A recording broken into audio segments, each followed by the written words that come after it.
I was the youngest person ever sentenced to death in history. I was 14 years old and innocent. My story inspired the movie The Green Mile. My name is George Stinney and this is my story. I was born on October 21, 1929, in South Carolina, United States. I grew up in a poor, black family in a country where racial segregation was deeply rooted. In 1944, 2 young white girls were found dead near my home. Betty June Binnicker, age 11, and Mary Emma Thames, age 7, were discovered in a ditch filled with water with severe head injuries. I was arrested and accused of their murder, without any motive or evidence against me. I was interrogated for several hours by the police, without the presence of a lawyer or my parents. They deprived me of food and sleep to force me to confess to the murder. Exhausted, I cracked and repeated what they wanted me to say. A month later, my trial began. It lasted only a few hours. The judge appointed me an incompetent lawyer. The jury was exclusively composed of whites. My family was prevented from attending the trial because of their race. The verdict came quickly and I was sentenced to death by electrocution. My sentence was executed only 83 days after my arrest, on June 16, 1944. They tied me to an electric chair. I was too small so they made me sit on a Bible. They executed me at the age of 14, making me the youngest person ever to be executed in the United States during the 20th century. It took until 2014, 70 years after my death, for my conviction to be overturned and for my family to obtain justice. It was finally recognized that my constitutional rights had been violated and that the death penalty had been wrongly pronounced. My story is a sad example of how racial discrimination and prejudice can affect the justice system and destroy innocent lives. I hope that my story will help ensure that this never happens again. Cannibal Facts that'll eat at you for days. In 2008, Joe Matheny was sentenced to death after murdering 8 people, turning their meat into hamburgers, and selling them to unsuspecting customers. This photo shows the survivors of the 1972 Andes plane crash. The passengers resorted to cannibalism to survive 72 days in the snow. If you look closely at the ground, you'll see a human spine picked clean next to the guy on the right. In 1928, Albert Fish met up with his friend with the intention of killing and eating him. However, when he was introduced to the guy's 10-year-old sister Grace, he decided to eat her instead. After, he sent a letter to their parents saying that she tasted sweet and tender. In 2008, a man on a packed Greyhound bus named Vince Lee killed and beheaded another 22-year-old passenger. He proceeded to dismember and eat his body in front of the other people on the bus. In 2001, a man named Armin Maiwis posted an ad on a website called Cannibal Cafe looking for someone to be killed and eaten. A German engineer named Bernd Brandes volunteered, and after photos and videos of the incident were posted online, Armin was sent to jail, where today, he's a vegetarian.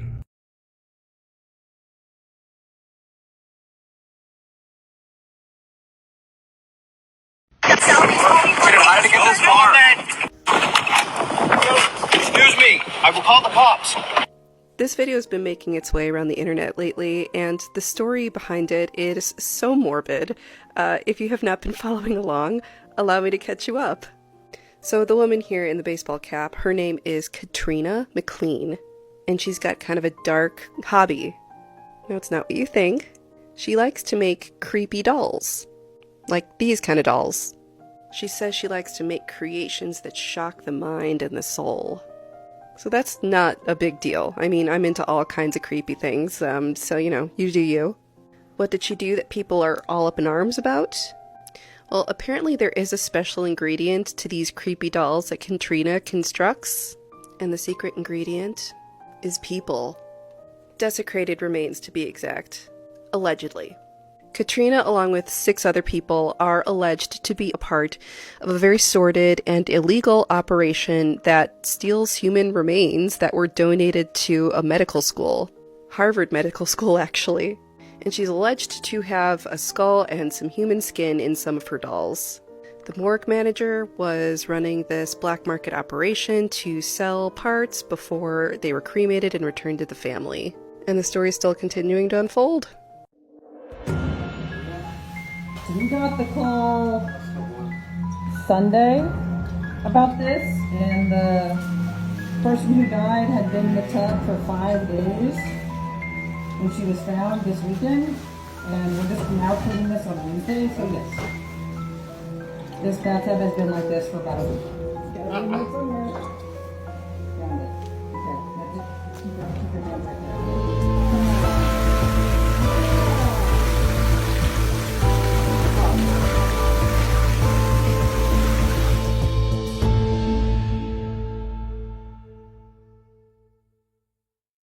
The man responsible for the shootings at Michigan State University last night may have had bigger plans. After committing the heinous acts, Anthony turned the gun to himself, ending his life. His body was found with a note that indicated a threat to 2 different Ewing public schools in New Jersey City, New Jersey. With his death, he is no longer a threat. However, he did leave 3 dead and 5 currently in critical condition. Out of respect for the families, we will not be naming the victims, as it has been indicated that some of the victims' families do not wish to have them named at this time. But in remembrance and in an effort to humanize the situation, here is a picture of each of the 3 individuals who passed due to the shooting at Michigan State University.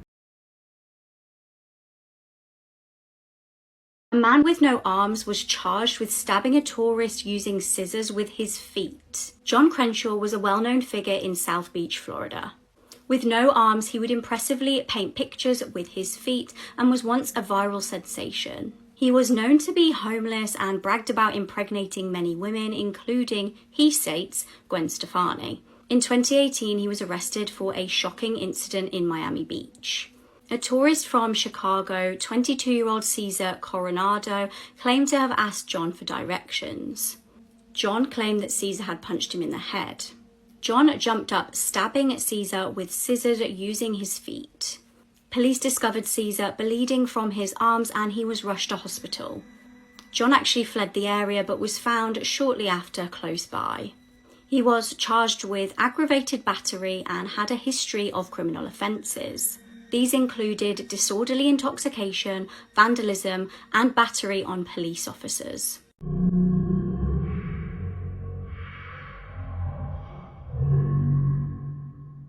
Drinking the Kool-Aid, it's a term you might have heard before or you might have used before, but it's actually incorrect. It refers to a person who blindly follows something without fully understanding it or its ramifications. It comes from the 1978 Jonestown Massacre, where more than 900 cult members died by mass murder-suicide by consuming a fruity drink mixed with drugs including cyanide. But it wasn't Kool-Aid. What they drank was Flavor Aid because it was cheaper. Breaking news, missing Charlotte has been located safe. Authorities say she was located safely and in good health, as well as a suspect is in custody. They said it is still an active investigation and any more news will be released through the link below. I'll keep you guys updated. What do you think? Drop in the comments. There is no way in 1,000 years you'd be able to guess what's happening in this photo. Yes, it does look like the apartment of a former frat boy who can't decorate, but it's actually a still from the most evil reality television show to ever exist, where this man was kept in this apartment naked with no food for 15 months, while 17 million people in Japan tuned in. It's also the subject of tonight's episode, so let's dive in. So this is called Sweepstakes Life, and it was a show in Japan in the 90s. To cast the show, a group of men were told to come to a casting office with no other information. A box with a question mark was then wheeled into the room and each of the men had to pull an envelope. This guy, Nasubi, is the guy that gets the winning slip, and this is where his nightmare begins. He was immediately blindfolded and thrown in the back of a car, where he was brought to this apartment and told to strip. This is also where he's told that anything he needs to survive needs to be won in sweepstakes that are in those magazines, meaning he couldn't eat anything until he won it, which didn't happen for 2 weeks. He wouldn't be let out of the apartment until he won 1 million yen worth of prizes, and he had no idea it would take him over a year to do so.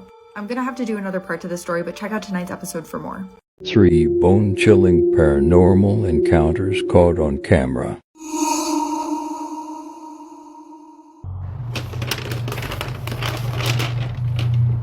Oh my fucking god, I swear to god, this thing just fucking looked at me. Oh my fucking... Oh my fucking god,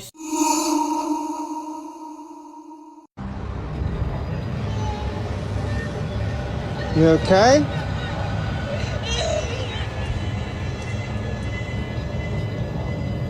What the hell? What the fuck is going on here? There ain't nobody there. Miss? Hello?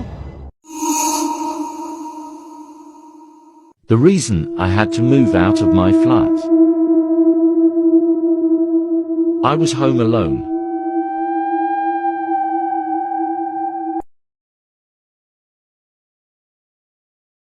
Holy fuck, they caught the Zodiac. Well, they didn't catch him. He died 3 years ago. Gary Francis Poste, I don't know. This is fucking early, guys. A team called the Case Breakers, which is an independent team made up of detectives, journalists, and ex-military, believe they've identified the Zodiac killer. Not much is known, but apparently they spent years going through Poste's dark room. He had a dark room, and he had a whole bunch of photos in there. And they came across scars on his forehead, which matched the composite sketch of the Zodiac. Apparently there's something in the old Zodiac letters, too, that reveal Poste as the killer. The team said that they found in one of the Zodiac letters that if you removed all the letters from Poste's full name, that it revealed an alternate message. One of the detectives that worked with Case Breakers said that you have to know Poste's full name in order to decode the anagrams. They also believe that Gary Francis Poste is responsible for a murder that wasn't even linked to the Zodiac back in 1966 in the SoCal city of Riverside. Now, it's still early. I don't know who the hell this guy is. We're gonna find out more. There's been some investigative teams before that have said that they found the Zodiac and it didn't turn out to be true, but holy hell, this is the biggest thing in a while. A 38-year-old teacher has been accused of raping a 12-year-old student, and to make this situation even worse, she's allegedly pregnant with his child. 5th grade teacher Alyssa McCommon was arrested in September after she was accused of raping a student at her home in 2021. Alyssa, who is married and has 2 tween children of her own, reportedly befriended multiple children through video games before connecting with them on social media. Law enforcement has even accused her of allegedly creating a code word for the children to use so they could indicate they were alone so that she could allegedly send them nude photographs via Snapchat. She was released on a $25,000 bond, but then arrested again after law enforcement says she violated the terms of her bail agreement by allegedly reaching out to a 12-year-old victim on Snapchat. In court, prosecutors played a secretly recorded phone call between the teacher and the alleged 12-year-old father of her baby. In the phone call, she tells her alleged victim that she's pregnant with his child, that she would love and raise the baby, but for him not to tell anyone. She's facing charges of child rape, coercing a witness, and aggravated stalking and harassment, and she's due back in court in November. The differences between male and female serial killers. Males typically kill for sexual gratification, whether that's psychological or physical, and their victim's identity matters less. They typically kill strangers. In contrast, 90% of female serial killers know their victims, and they tend to kill for practical or justifiable reasons, at least in their minds, with the most common motivation being financial gain. Dumbest ways criminals got caught. In 2012, 17-year-old Cody Connor attempted to rob a retail store in DeBary, Florida at gunpoint. The calm clerk asked him why he was robbing the place, and he said he needed money to help his sick grandparents pay their bills. Instead of giving him the money, the clerk told him they were hiring and convinced him to apply for a job. The teen put away his revolver and sat down to fill out a job application before leaving the establishment. With all of his information in hand, he was quickly arrested.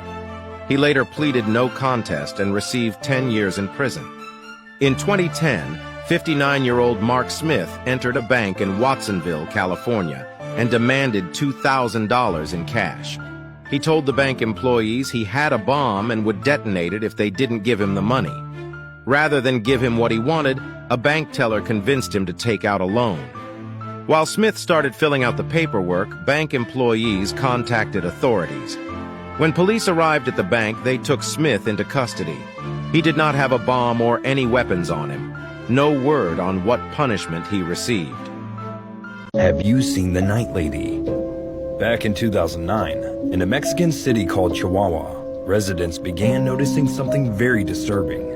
A mysterious woman, only known as the Night Lady, would climb and wait on the rooftops during the day, only to break into homes through the windows to snatch children once the sun went down. Only one child ever survived this abduction, and he recounted waking up, finding the Night Lady staring at him with a knife in hand. People brushed this off as a hoax at first, but on one occasion, a teenage girl captured this photo from her ground floor window, and the next day, another child was gone. Despite an extensive investigation, she was never caught. Until this day, the lost children were never found. So,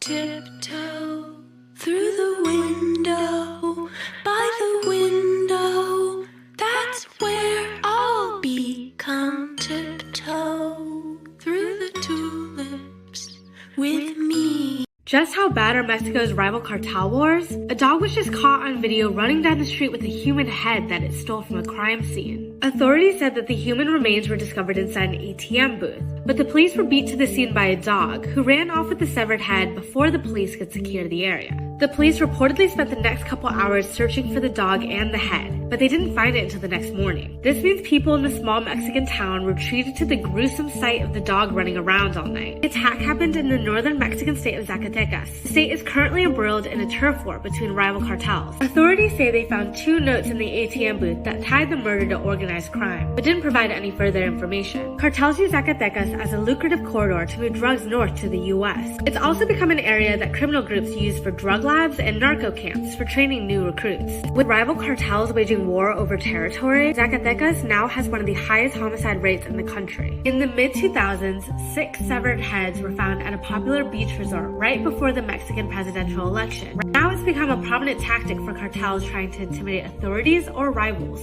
to leave signed messages with human remains in public places. Do you take pills? Oh, I don't think I've ever taken a pill before. Okay. Right, I haven't. But The girl with the strange vocabulary nervously puts on a little hat, a reminder of one of her sisters who's depending on her. our parents are abusing. They abuse us. But the reason I called and the reason I managed to get out here, this is one of the most scariest things I've ever done. I'm terrified. But I called because my 2 little sisters, they're chained up right now. Do you have pictures of that? Yes, I can show you. I actually didn't have it, and then one of my sisters told me I need to get pictures. You have pictures of your sisters chained up? Yes, but they're in here. Okay. I don't have proof of everything, but I have proof that my sisters are chained up. So see? She doesn't seem to know the word bruised. You can look at that. See, those are the places that make it on that. And see how dirty she is? We're so filthy. We don't take baths. We don't. How did your sisters get like this? Okay. Your parents chained them up? Yes, because they stole food. Okay. But they stole it because they were hungry. Who took this picture? I did. This is One Man, One Ice Pick, one of the most messed up and sickening videos on the internet explained. The video that I'm about to explain is 11 minutes long, and I beg you to never look it up. On the left is Luca Magnotta, and on the right is Jung Lin. As the video begins, Jung Lin, the victim, is seen naked and tied to a bed with a blindfold on, while the killer Luca Magnotta is standing over him. The song True Faith by New Order is playing, and this video completely ruined the song for me. The video then jump cuts to Jung Lin lying motionless on the bed, and a bedsheet is placed over his head.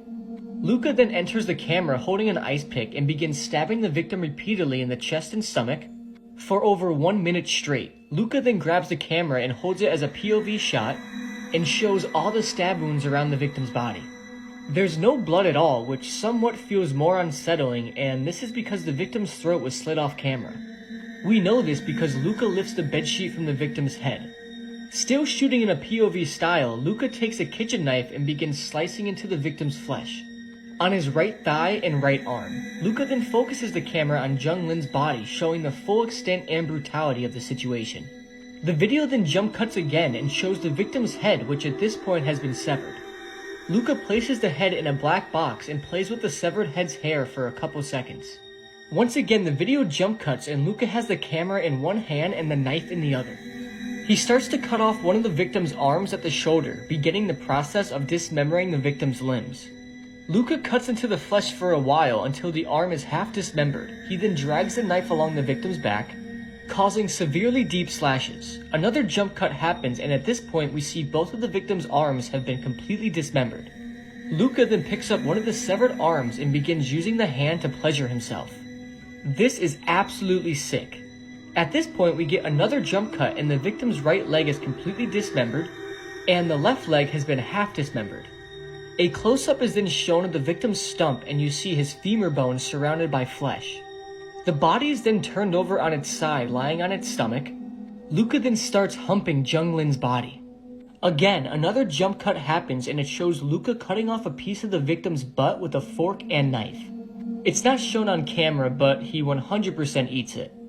Luca then takes a small puppy who I assume has been starved and places it next to Junglin's body, and it then begins eating his right leg stump. Finally, the video jump cuts again, showing Luca pleasuring himself with one of the victim's severed arms, and the video then concludes. This whole video and case is absolutely sickening, and it's a very hard one to wrap your head around. There's also a Netflix documentary called Don't F With Cats that explains this whole case. I beg you to never go searching for this video because you will regret it.